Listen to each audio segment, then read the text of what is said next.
So hello everyone, इस particular video में हम ऑब्स्ट्रक्टिव और रेस्ट्रिक्टिव लंग डिसीजेस को पढ़ेंगे। तो सबसे पहले हम ऑब्स्ट्रक्टिव लंग डिसीजेस की बात करते हैं।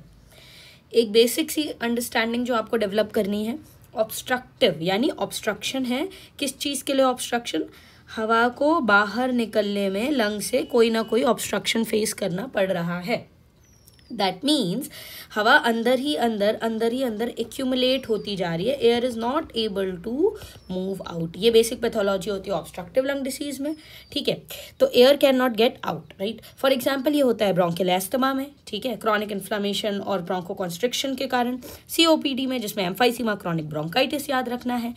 ब्रोंकिक्टेसिस में और ब्रोंकियोलाइटिस में। ये सारे एग्जाम्पल्स आपको याद रखने हैं ऑब्स्ट्रक्टिव लंग डिसीज में। अब खुद सोचो, अगर कोई ऑब्स्ट्रक्शन हो गया है एयरवे में तो एयर जो है वो बाहर ही नहीं जा पाएगी। अगर एयर बाहर ही नहीं जा रही तो आपको यहाँ पे दो पैरामीटर्स याद रखना है, FeV1 और FVC। FeV1 यानी पहले सेकंड में कितनी हवा बाहर निकल रही है फोर्स इंस्पिरेशन के बाद जब आप उसको एक्सपायर कर रहे हो तो, और FVC यानी टोटल वॉल्यूम ऑफ एयर कितनी बाहर निकल रही है। अब इस पर्टिकुलर केस में क्या होता है, दोनों वैल्यूज कम होती हैं। FeV1 भी कम हो रहा है और FVC भी कम हो रही है, पर पॉइंट ये है कि FeV1 ज़्यादा कम होता है FVC के कंपैरिजन में।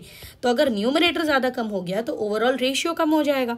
तो कहीं पे भी अगर MCQ में ये दिया हुआ है कि FeV1 अपॉन FVC का अगर रेशियो कम हो रहा है then that is obstructive lung disease. Fine.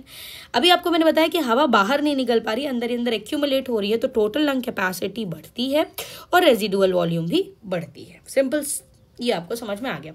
अब रेस्ट्रिक्टिव लंग डिसीज में क्या होता है? रेस्ट्रिक्टिव लंग डिसीज में नाम से समझ में आ रहा है रेस्ट्रिक्शन है। किस चीज़ से रेस्ट्रिक्शन है? अंदर कोई ना कोई ऐसी पैथोलॉजी है जिससे हवा को अंदर आने में दिक्कत है, right. It's like a room and if I am filling room with something else, right, I can not fill the room with important things, right. Similarly that happens in my lungs में कुछ ना कुछ ऐसी pathology है जिससे air can not get in, that is restriction from the filling, right.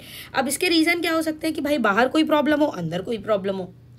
जैसे अंदर क्या प्रॉब्लम हो सकती है कि अंदर फाइब्रोसिस हो गई हो, ठीक है, तो हवा को जगह नहीं मिलेगी अंदर आने की, है ना। तो इंट्रिंसिक में लंग में कोई ना कोई दिक्कत है, फाइब्रोसिस हो गई, जैसे कि ऑक्यूपेशनल लंग डिसीजेज में होता है silicosis, asbestosis etcetera. Auto immune reasons भी हो सकते हैं, ड्रग इंड्यूस भी हो सकता है इम्यूडेरॉन वगैरह के कारण, एंड इडियोपैथिक भी हो सकता है।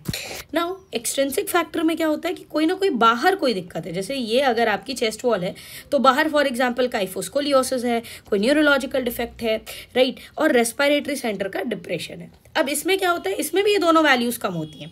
आपको दो पैरामीटर्स मैंने बताया, FeV1 और FVC, राइट, इसमें भी दोनों चीज़ें कम है, पर FeV1 जो है और FVC जो है, FVC ज़्यादा कम है एज कम्पेयर टू FeV1। तो रेशियो क्या हो जाएगा, अगर न्यूमरेटर कम है पर डेनोमिनेटर ज़्यादा कम हुआ है तो जो ओवरऑल रेशियो है वो बढ़ जाएगा। यहाँ पे वही चीज़ है, FVC भी कम है, FeV1 भी कम है, पर ये ज़्यादा कम है, ठीक है, जिसके कारण जो रेशियो है वो इंक्रीज होता है इस पर्टिकुलर केस में, जो कीवर्ड होगा क्वेश्चन में, ठीक है। अब टोटल लंग कैपेसिटी तो कम ही होगी ना, क्योंकि एयर को अंदर जगह ही नहीं मिल रही है ठीक से आने की।